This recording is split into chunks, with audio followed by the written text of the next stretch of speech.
السلام علیکم۔ اب تک کی اہم خبروں کے ساتھ میں ہوں زبیر بشیر۔ سب سے پہلے خاص خبروں کا خلاصہ۔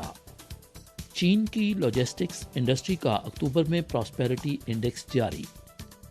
جاپان میں چینی سفارت خانے نے ایک بار پھر جاپان پر زور دیا کہ وہ جوہری آلودہ پانی کو سائنسی، محفوظ اور شفاف طریقے سے ٹھکانے لگائے، اور چین نے نومبر میں اقوام متحدہ کی سلامتی کونسل کی صدارت سنبھال لی۔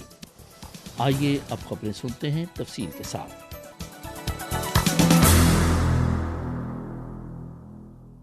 China federation of logistics and purchasing نے 2 نومبر کو اکتوبر 2023 میں چین کی لاجسٹکس صنعت کے پراسپیرٹی انڈیکس کا اعلان کیا۔ انڈیکس نسبتاً متوازن، علاقائی ترقی اور لاجسٹکس سرگرمیوں میں اعلیٰ سرگرمی کے ساتھ توسیع کی حد میں جاری ہے۔ اکتوبر میں چین کی لاجسٹکس صنعت کا پراسپیرٹیا انڈیکس 52.9% تھا، جو پچھلے مہینے کے مقابلے میں 0.6% پوائنٹس کم ہے اور توسیع کی حد میں برقرار رہا۔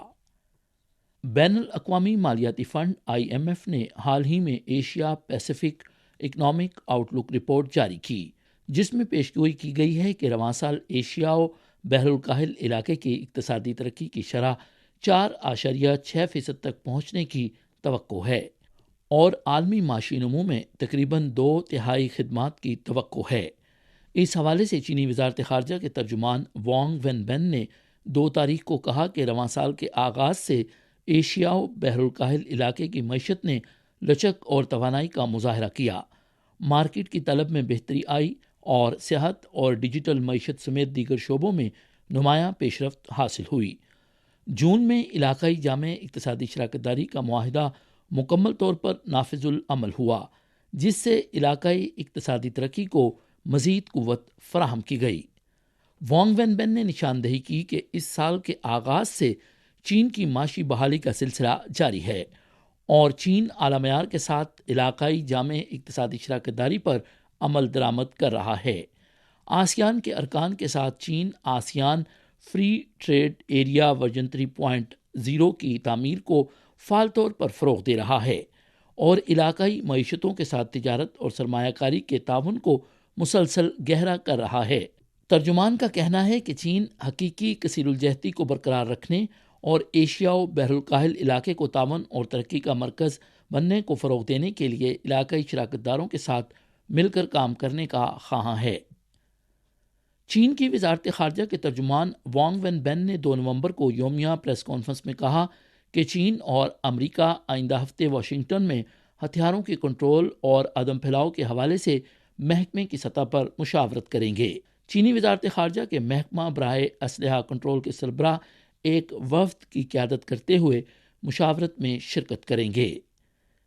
چین کی ایسٹرن تھیٹر کمانڈ کے ترجمان سینئر کرنل شی ای نے کہا کہ 1 نومبر کو امریکی فریگیٹ USS پرالٹا اور کینیڈین فریگیٹ USS اوٹاوا آبنائے تائیوان سے گزرے، اور کھلم کھلا طور پر اس کی تشہیر کی گئی۔ چینی پیپلز لبریشن آرمی کی مشرقی تھیٹر کمانڈ کی بحری اور فضائی افواج نے غیر ملکی بحری جہازوں کی حرکتوں کے پورے عمل کی قوانین اور ضوابط کے مطابق نگرانی کی۔ ترجمان کا کہنا ہے کہ چین کی ایسٹرن تھیٹر کمانڈ میں موجود فوجی دستے ہر وقت ہائی الرٹ ہیں، اور قومی خود مختاری، سلامتی اور علاقائی امن و استحکام کا بھرپور دفاع کرنے کی صلاحیت رکھتے ہیں۔ 2 نومبر کو جاپان کی ٹوکیو الیکٹرک پاور کمپنی نے فوکوشیما کے جوہری آلودہ پانی کی تیسری کھیپ کو سمندر میں خارج کرنا شروع کیا۔ اس حوالے سے جاپان میں چینی سفارت خانے کے ترجمان نے کہا کہ جاپان نے جوہری آلودہ پانی کو سمندر میں خارج کرنا شروع کیا ہے، جس سے عالمی سمندری ماحول کی سلامتی کو بڑا خطرہ لاحق ہے۔ جاپان کے فوکوشیما پلانٹ کے جوہری آلودہ پانی کو سمندر میں چھوڑے جانے کے خلاف چین کا موقف واضح اور مضبوط ہے۔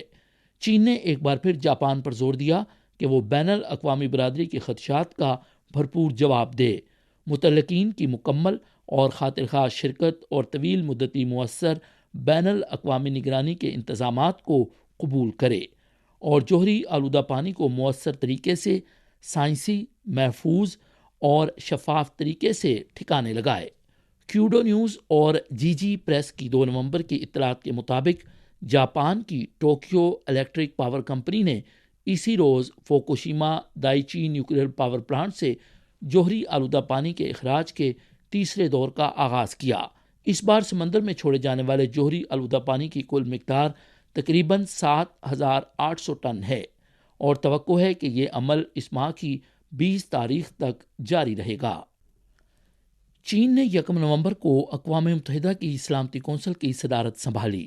اسی روز اقوام متحدہ میں چین کے مستقل مندوب چانگ یون نے سلامتی کونسل میں مشاورت کی صدارت کرتے ہوئے کہا کہ فلسطین اسرائیل صورتحال موجودہ ماہ سلامتی کونسل کے ایجنڈے پر سب سے اہم کام ہے۔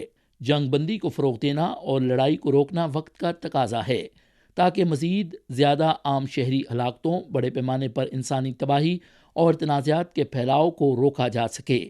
سلامتی کونسل کے ورک پلان کے مطابق سلامتی کونسل رواں ماہ فلسطین، اسرائیل، شام، یمن اور بوسنیا و ہرزیگوینہ سمیت متعدد معاملات پر غور کرے گی۔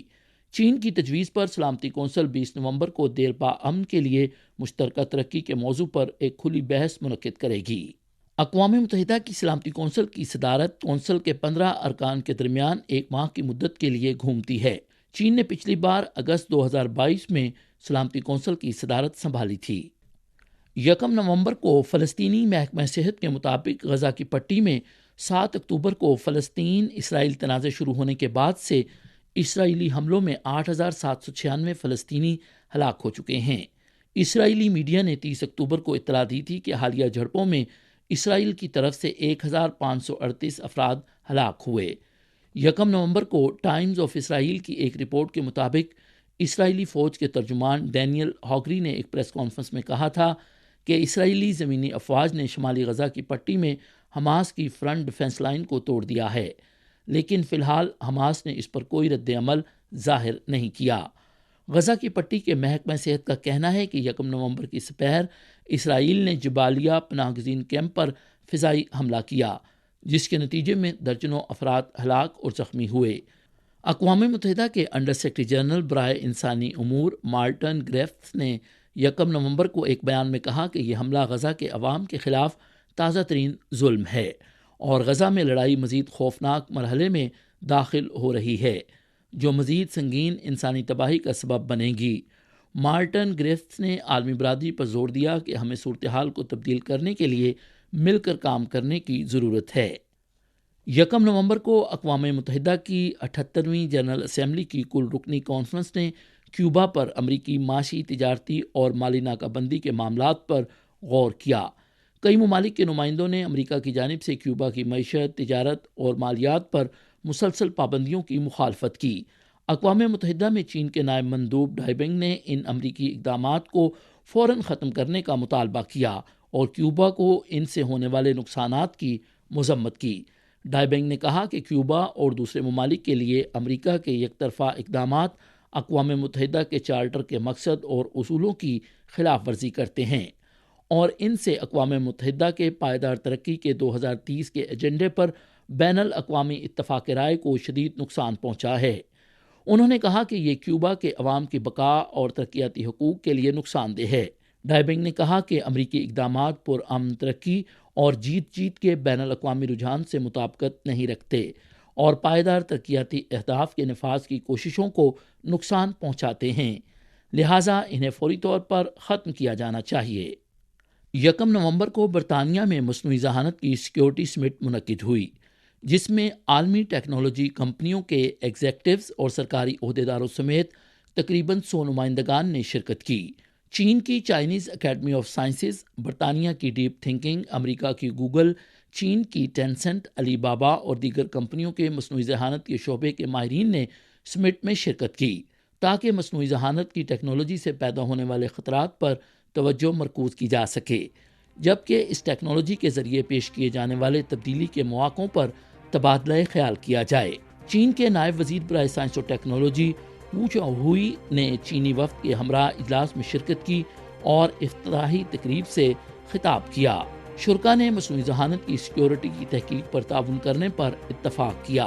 AI سیکیورٹی کی اگلی سمٹ کا میزبان فرانس ہوگا۔ یہ تھیں اب تک کی اہم خبریں۔